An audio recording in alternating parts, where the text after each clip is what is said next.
In the forgotten days of old, nestled between thick forests and great rivers, there was a kingdom called Mozala, a land once known for peace, wisdom, and strong harvest. But everything changed when the throne passed to a man named Odimegu. Odimegu was not born to be king. His elder brother, the rightful heir, had drowned mysteriously the night before his coronation. Some said it was an accident. Others whispered that the river did not drown him, it swallowed him on command. With his brother gone, Odimegu wore the crown. But he wore it not as a shepherd of the people, but as a hunter of power. He ruled with no heart, no soul. He taxed the people until their barns were empty. He seized land from widows, forced young maidens into his palace, and held gruesome executions at the village square, turning justice into theater. He believed no man or God could touch him. But what Odimegu did not know was this: every evil deed speaks, and the shadows listen. One eerie harmattan evening, when the wind was dry and the air hung heavy, a strange woman entered the Mozala. Her name was Ifeoma, and she was unlike any the villagers had seen. She was blind, yes, but she walked with the grace of one who could see more than sight allowed. Her skin was wrinkled like old leather, and her staff carved with ancient symbols that glowed faintly in the dark. By her side was a small, silent girl, perhaps 7 or 8, with bright eyes that never blinked. They arrived during the Market of Silence, a day when the villagers exchanged goods in hushed tones, for fear that the king's spies were listening. But Ifeoma did not whisper. She sang. A haunting melody filled with old Igbo proverbs and riddles from generations past. Her voice floated through the stalls like smoke. Chickens stopped clucking. Even the wind seemed to pause. "Who is this woman?" the people murmured. "She walks with no fear," said another. "Does she not know Odimegu will hear?" And he did. The king, reclining in his obsidian throne, sipping palm wine mixed with lion's blood, summoned her that same evening. The palace was vast and cold, carved from black stone with torches that never flickered. Odimegu sat high, flanked by guards in red wrappers, their eyes blank, their hearts long dead from fear. Ifeoma was led in. She did not bow. Instead, she stood tall and faced him directly with her sightless eyes. "My king," she said calmly, "I bring you a story." Odimegu laughed. "A story? I am no child."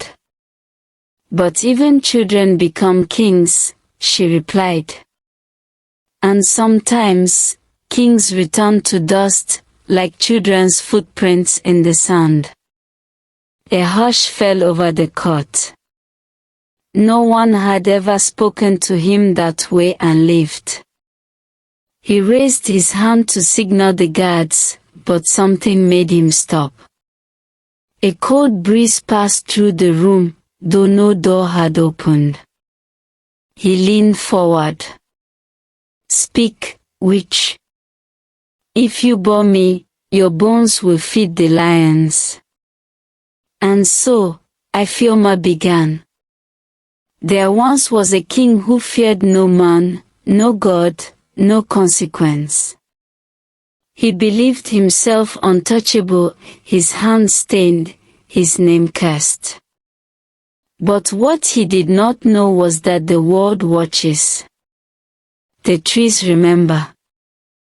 The earth records. And the shadows never forget. One day, this king awoke and found that his shadow had not moved with him. It lagged behind. It twisted. It flickered strangely. Then, it began to speak. Odimegu's grin faded slightly. Speak. Shadows don't speak. Oh, she said. But they do, my king, when the weight of wickedness grows heavy enough to pull them from the wall. She went on. The shadow began revealing secrets, the ones the king thought buried. Each night, it whispered names he had slain. Each morning, it grew darker. Longer. Until one day, it stood up on its own. The king suddenly stood. The torches flared violently and then went out. A gust of wind blew through the palace hall. Enough, he roared. What trick is this? But Ifeoma said nothing. Instead, every person in the hall turned slowly toward the throne. Their eyes widened. For there, behind King Odimegu, his shadow was moving, but he was still. It twitched. It elongated. It slid up the wall, then stretched across the floor like a snake with no form. The king backed away. What sorcery is this? I command you to stop. The shadow rose. It no longer mimicked his movements. It now had form, humanoid, featureless, cloaked in darkness. Its head tilted, as if studying him. I am your master. Odimegu screamed.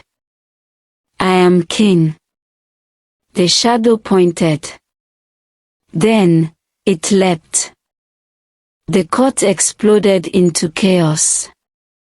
Guards charged with spears, but they passed through the shadow as if stabbing smoke. Odimegu ran, clawing at the palace doors. But they slammed shut. His screams echoed through the hall, screams not just of pain, but of confession. I killed my brother. I cursed the priestess. I poisoned the sacred grove. The ground trembled. And then, silence. When the torches returned, King Odimegu was gone. Only his crown remained, cracked and smoking on the throne. The villagers gathered outside the palace gates as Ifeoma emerged with the girl. She spoke to them. The wicked may rise like the iroko tree, but even the iroko must fall when its roots rot. The earth has heard your groaning. The shadows have delivered your justice. The people knelt. But when they looked up, the woman and the child were gone. Some say Ifeoma was an old spirit, one of the daughters of Oni, the earth goddess. Others believe the girl was a messenger of the gods, and Ifeoma her mouthpiece. No one truly knows. But to this day, in Mozala, kings are chosen with humility. The villagers tell the tale on Harmattan nights, especially when shadows dance too close to the fire. And they always end it with the same quiet warning.